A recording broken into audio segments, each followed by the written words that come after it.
What's good, y'all? It's your boy Ross back at it again with another video. So apparently Shawn Michaels pulled up on Chris Van Vliet and they had a lot to talk about on his latest podcast episode. I'm not going to show the full video. I'm going to link down the video down below. That way you guys can definitely go check it out in its entirety. It's over an hour long, but there is a part I wanted to check out, and that's his experience he had with the Undertaker for WrestleMania 25 and WrestleMania 26. Now, if you know me, you know WrestleMania 25 HBK versus The Undertaker is arguably one of my favorite WrestleMania matches of all time.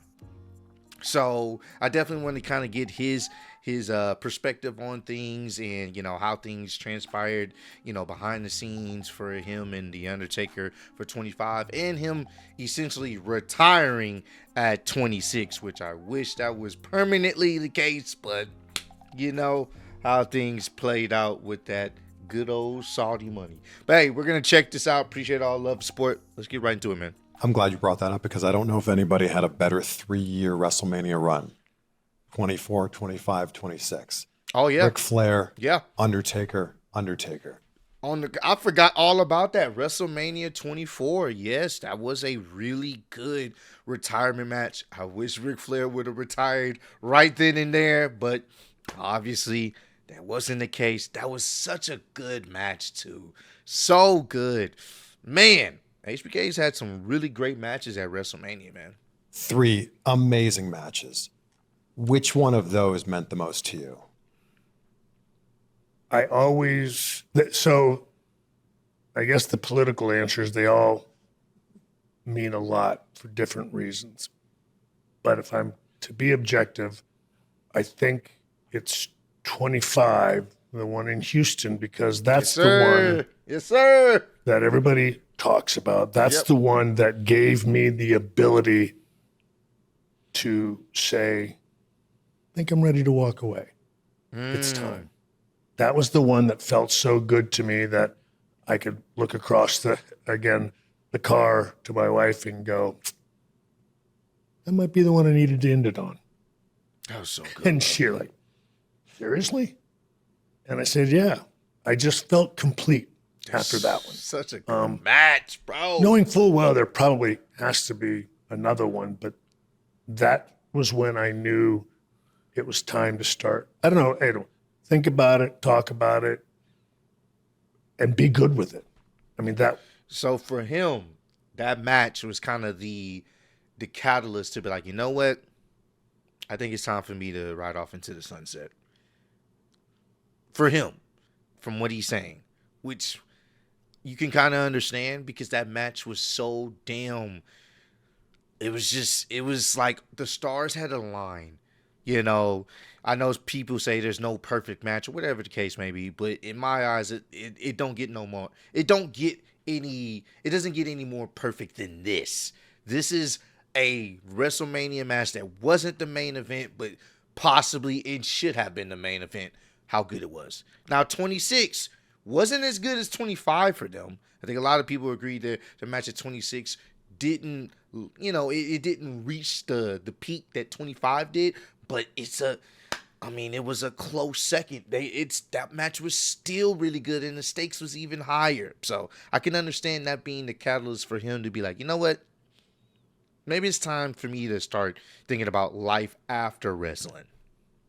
And that's I didn't know it at the time, but that's the biggest aspect of it. That's why that match is special in a different way. I knew not only that I was coming to the end, but there was such peace with it. And no matter how it was going to happen, that peace was going to continue. Because that's the part that's hard for everybody. I've watched so many people, and I think that's what I'm most thankful for. It wasn't difficult for me, and it never has been. Do you remember in the interview with JD McDonough how we both...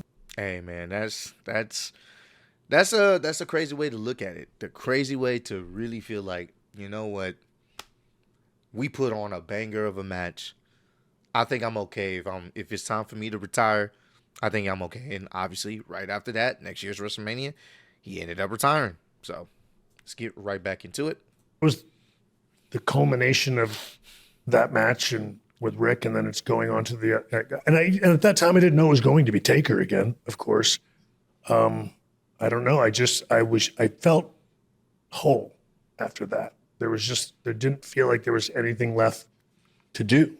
What more do you do? Except more of the same. And again, I guess that's fine, but then you're doing it for so many other reasons. And none of those have been why I've ever done this.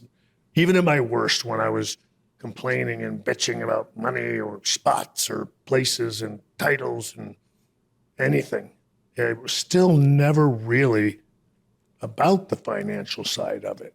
It was more about the work of art I was doing. I don't know that I conceptually knew that at the time, but as I got older, it was just more about, I don't know, knowing what this finished picture looked like. And at the end of that match, I felt so comfortable with where it was. I felt like the only thing left really was to, I don't know, sign your name on it. That's why it drives everybody nuts. That's why that last one, whatever, in Saudi doesn't do anything, doesn't have an effect on me one way, shape, or form. Do you still consider that match at Crown Jewel your last match, or is it the one with Undertaker at 26? Yeah, it's that one with Undertaker, because that, again, the other one, I don't know, it was a tag match, it was DX,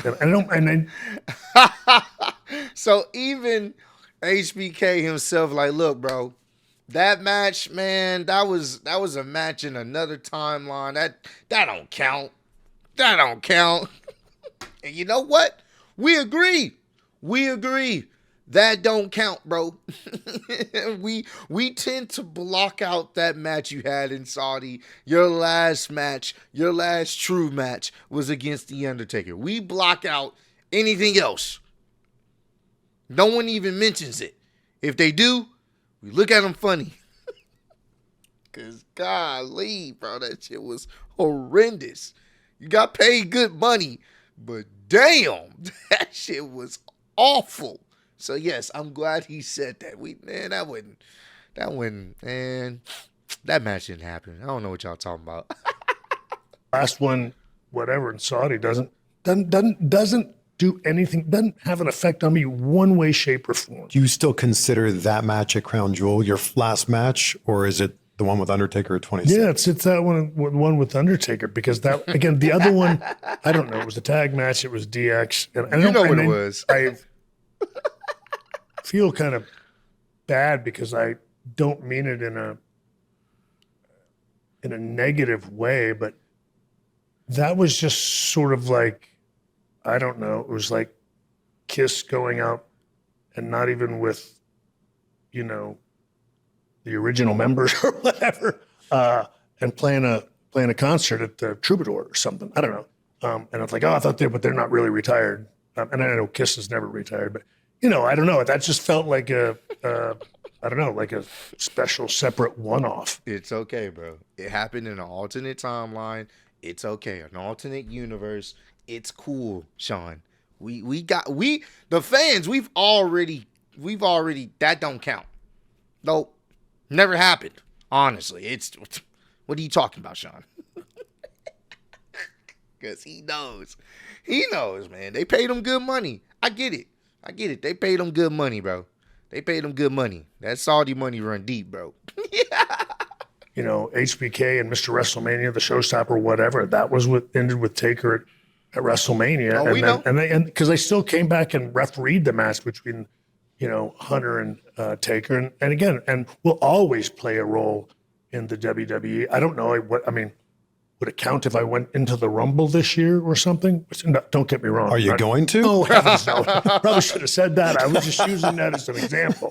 Here we go. Like, oh, yeah. Stirring the pot. No, it was just, I don't consider that, I don't know. I don't consider those a match. A single performance by me, by HBK, by that guy.